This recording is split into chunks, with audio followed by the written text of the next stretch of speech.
जय हिंद दोस्तों, स्वागत है आपका हमारी एक नए वीडियो में। दोस्तों एक साथ दो आरटीआई के रिप्लाई हमारे पास फिर से आ चुका है। तो आज के इस वीडियो में हम इन दोनों आरटीआई को फिर से देखने वाले। ये दोनों आरटीआई किस तरह से हैं और इन दोनों आरटीआई में आप लोगों के लिए कैसी खबर है, ठीक है। तो आप लोग यहाँ पे देखेंगे बहुत सारे छात्र ऐसे हैं जो ज्वाइनिंग में एब्सेंट हो चुके हैं और इन्होंने कैटेगरी वाइज इसका डाटा पब्लिश कर रखा है। यहाँ पे देखेंगे चाहे वो यूआर के हों, चाहे एससी के हों, चाहे एसटी के हों, चाहे ओबीसी को, चाहे किसी भी कैटेगरी को हों, सभी कैटेगरी का डाटा इन्होंने जारी कर रखा है, जिसमें बहुत सारे छात्र ऐसे हैं जो ज्वाइनिंग में एब्सेंट हो चुके हैं एक ही डिवीजन से। यहाँ पे काफ़ी ज़्यादा डिवीजन भी है। उसके बाद में यहाँ पे बहुत सारे छात्र ऐसे हैं जो ज्वाइनिंग के बाद रिजाइन भी कर रहे हैं और वो सीटें भी अच्छी खासी सीटें हैं। ऑलरेडी यहाँ पे बहुत सारी सीट पहले से ही भी खाली हैं, यानी कि यहाँ पे जो पीटी पास हैं उनके भी चांस नहीं, बहुत ज़्यादा चांस है यहाँ पे उनके सिलेक्शन हो जाने के, क्योंकि यहाँ पे सीटें ही बहुत ज़्यादा हैं। अब यहाँ पे नॉर्मल डीवी तो आ नहीं पाई, लेकिन यहाँ पे रिजाइन की डाटा अगर आप बात करेंगे रिजाइन की और नॉट ज्वाइनिंग की, वो भी संख्या बहुत ज़्यादा होने वाली है, करीब करीब 1000 पार जाने वाली इस तरह से नॉट ज्वाइनिंग और रिजाइनिंग की संख्या, ठीक है। तो यहाँ से अगर आप टोटल बात करेंगे तो इसका निष्कर्ष यही निकलता है, जो जितने भी पीटी पास हैं उनके अभी यहाँ पे बहुत मौके हैं। अभी आपको उम्मीद नहीं होना है, क्योंकि यहाँ पे सीटें ही बहुत ज़्यादा खाली है और सारी सीटें भरी जाएंगी, ये तो आपको पता भी होगा, क्योंकि ग्रुप डी में यही प्रोसेस चलता है कि जितनी भी सीटें खाली होती हैं वो सीटें धीरे धीरे डीवी कनेक्ट करा के भरते रहते हैं पीटी पास छात्रों के माध्यम से, ठीक है। तो इस आरटीआई को हम देखेंगे। इसके साथ ही एक और आरटीआई का रिप्लाई आ चुका है, जिसमें एक और डिवीजन से एक रिप्लाई आया, जिसमें वैकेंट सीटों के बारे में बताया गया है। वहाँ पे भी बहुत सारी सीटें ऐसी हैं जो वैकेंट हैं, जिसमें अभी आप लोगों को और मौका मिलने वाला है, ठीक है।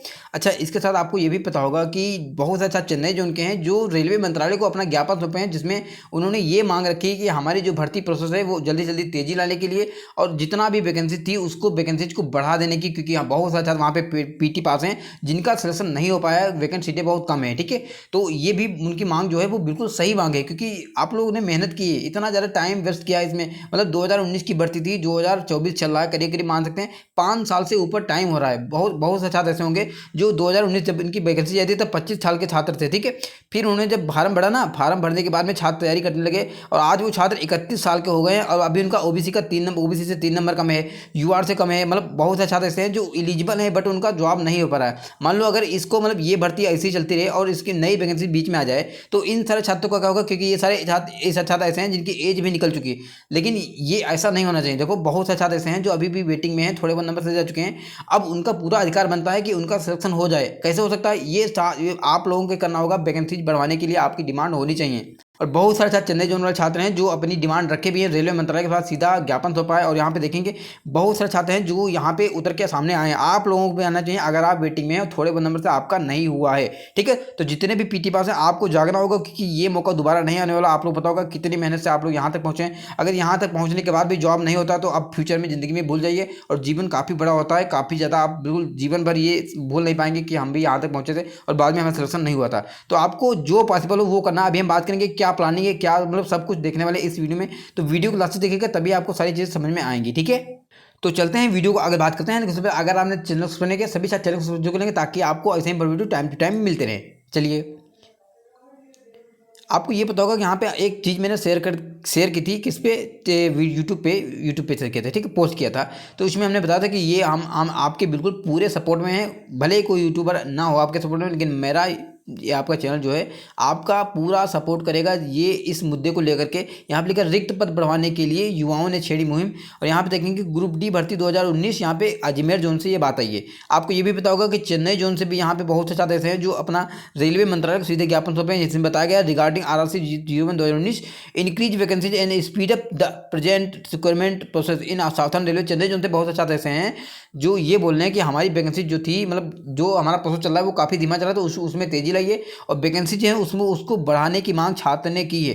और ये मांग बिल्कुल जायज़ है। अगर वैकेंसी बढ़ जाती है तो बहुत सारे पीटी पास छात्रों का कल्याण हो जाएगा। लेकिन ये कैसे पॉसिबल है, मतलब अभी तक सिर्फ 2 ही RRC, एक तुम्हारा अजमेर जोन हो गया, एक तुम्हारा अजमेर जोन और दूसरा कौन तुम्हारा हो गया, चेन्नई जोन। सिर्फ 2 RRC से हैं जिनसे कहीं ना कहीं छात्र एक्टिव हुए हैं। बाकी 14 RRC के छात्र क्या कर रहे हैं, क्या उनको जॉब नहीं चाहिए? देखो, अगर आप ओबीसी हैं, आपका 4 नंबर कम है, 5 नंबर कम है, तो आप सिलेक्शन भूल जाइए। अगर वैकेंसी नहीं बढ़ती है तो आपको जितना पॉसिबल हो आपको आवाज़ उठानी होगी और आपको कहीं ना कहीं वैकेंसी बढ़वाने के लिए जो पॉसिबल हो वो करना होगा।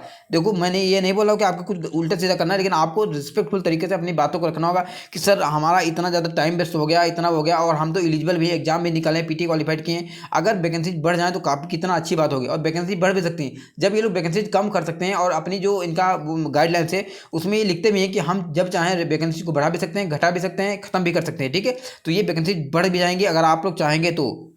और आपको पता होगा, सिर्फ हम आप बात करें हमारे टेलीग्राम ग्रुप में, अगर हम टेलीग्राम ग्रुप में ही अपनी बात करें तो यहाँ पे 600 मेंबर हो गए हैं। अगर 500 छात्र अगर एक हो जाए और 500 छात्र किसी भी आरआरसी ऑफिस में पहुंच जाएं इस मुद्दे को लेकर के कि सर हमें वैकेंसी बढ़वाने के लिए कहीं ना कहीं अपनी बातों को रखना है, तो आपकी वैकेंसी 100% बढ़ने वाली है। क्योंकि ये माहौल कौन सा चला है, चुनाव वाला माहौल चला है। अगर आप लोग इसमें सहमत हो तो वीडियो में लिखिएगा कि हाँ सर, हाँ मुझे चाहिए कि वैकेंसी बढ़ जाए ताकि हमारा सिलेक्शन भी हो जाए, क्योंकि हमें जॉब की ज़रूरत है। और बाद में ये चीज़ भूल जाएगा कि कभी ऐसा मौका भी आएगा जिसमें आपकी वैकेंसी बढ़ जाएंगी। आप लोग कहेंगे सर, जब 1 लाख वैकेंसी निकली थी, जब मात्र 1,03,000 कितनी 1,03,000 वैकेंसी निकली थी, तो सर ज़्यादा वैकेंसी कहाँ से हो जाएंगी। तो मैं आपको दिखा दूँ कि यहाँ पे ग्रुप डी की बहुत ज़्यादा वैकेंसी सभी आरआरसी में खाली है। एक में आपको आरटीआई रिप्लाई देखने की बात करूँगा, यहाँ पे देखिएगा एक आरटीआई, यहाँ पे देखेंगे तो अहमदाबाद डिवीजन से एक आरटीआई का रिप्लाई आता है 19/3/2024 में, जिसमें बताया जाता है, यहाँ पे देखिएगा, total 1836 post of vacant group D level 1 is vacant in Ahmedabad division. यानी कि 1836 जो पोस्ट हैं किसमें, अहमदाबाद डिवीजन में ग्रुप डी की वैकेंट हैं। अब ये नई वाली वैकेंसी की बात कर रहे हैं, हो सकता है इसमें भी थोड़ी बहुत हो, और नई वाली वैकेंसी। अब इसी में बहुत सारे ऐसे हैं जो अहमदाबाद डिवीजन से भी होंगे या फिर हमारे WR से हैं, वो बहुत सारे पीटी पास हैं जो अपनी डीबी का वेट कर रहे हैं कि हमारा डीबी कब आएगा, हमारा 4 नंबर के 5 नंबर का में। अगर यही वैकेंसी उन सारे छात्रों को मिल जाए तो कितनी अच्छी बात है कि उन सारे छात्रों को कल्याण भी हो जाएगा और इन्हें एग्जाम भी नहीं कराना पड़ेगा, और अच्छे से मतलब जो भी है इनका कल चलता भी रहेगा, ठीक है। तो इससे रेलवे मंत्रालय को भी फायदा है कि बहुत सारे छात्र हैं जो कहीं ना कहीं वेटिंग में हैं, बीच में अटके हैं, तो उन सारे छात्रों को कल्याण भी हो जाएगा, और इनका भी कहीं ना कहीं बहुत ज़्यादा खर्चा होता है, वो नहीं होगा एग्जाम कराने का, वो कराने का, और इन सारे छात्रों का कल्याण भी हो जाएगा, ठीक है। तो इसके बारे में आपका कहना कमेंट बॉक्स में लिखिएगा। अगर आप लोग मतलब एक हैं तो आप लोग बताइएगा सर आगे का प्लान क्या रहेगा, ठीक है। अब हम चलते हैं दूसरे आरटीआई की बात करते हैं, जो कि वेरी वेरी इंपॉर्टेंट आरटीआई का रिप्लाई रहने वाला है। ये आरटीआई देखेंगे तो एनआर दिल्ली जोन का ये आरटीआई का रिप्लाई है, एक छात्र ने मेरे पास आज शेयर किया। यहाँ पे देखेंगे लिखा है मत संख्या, देखो ज्वाइनिंग में एब्सेंट की बात की जाएगी तो यहाँ पे जो है ये यानी कि उत्तर रेलवे मुरादाबाद डिवीजन का आरटीआई का रिप्लाई, जिसमें बताया गया है कि टोटल इस डिवीजन में 2400 छात्र ऐसे हैं जिनको ज्वाइनिंग लेटर भेजा गया था। कितने छात्र, 2400 छात्रों को ज्वाइनिंग लेटर भेजा गया था, और इस डिवीजन में 187 छात्र एब्सेंट हो चुके हैं ज्वाइनिंग में। कितने छात्र, 187 छात्र ज्वाइनिंग में एब्सेंट हो चुके हैं। अगर हम बात करें यहाँ पे तीसरे की, तो यहाँ पे बताया गया कि कैटेगरी वाइज कितने छात्र ज्वाइनिंग में एब्सेंट हैं। तो यहाँ पे यूआर के 40 छात्र ज्वाइनिंग में एब्सेंट हैं, एससी के 32 छात्र ज्वाइनिंग में एब्सेंट हैं, एसटी के 20 छात्र ज्वाइनिंग में एब्सेंट हैं, ओबीसी के 79 छात्र ज्वाइनिंग में एब्सेंट है, और ईडब्ल्यूएस के 16 छात्र ज्वाइनिंग में एब्सेंट हैं, सिर्फ एक ही डिवीजन से। आपको ये भी पता होगा यहाँ पे 4-5 डिवीजन भी हैं। इसके अलावा यहाँ पे सेकंड डिवीजन सिर्फ आया, और उसके बाद में यहाँ पे ना ही ओबीसी को कॉल किया गया, ना ही एससी को, ना ही ईडब्ल्यूएस को कॉल किया गया। ऑलरेडी यहाँ पे बहुत सारी सीटें खाली हैं, जिसमें एक ही डिवीजन में 137 छात्र ऐसे हैं जो ज्वाइनिंग में एब्सेंट हो चुके हैं। तो ये संख्या काफ़ी यहाँ पे ज़्यादा होने वाली, बहुत सारे छात्र ऐसे हैं जो यहाँ पे वेटिंग में, उन सभी का छात्र को कल्याण होने वाला। और इन्होंने ये भी बता रखा है कि हम अप्रैल माह में अपनी 3rd डिबी जारी करेंगे, 3rd डिबी, ठीक है। तो अभी 3rd डिबी इस तरह का आने वाला है, इसके बाद में रिप्लेसमेंट डिबी भी आएगा, जिसमें बहुत सारे छात्रों का कल्याण होने वाला है, ठीक है। तो वीडियो अच्छा लगा है, वीडियो को लाइक कीजिएगा, चैनल सब्सक्राइब कीजिएगा। मिलते हैं किसी video, bye bye, good afternoon, take care.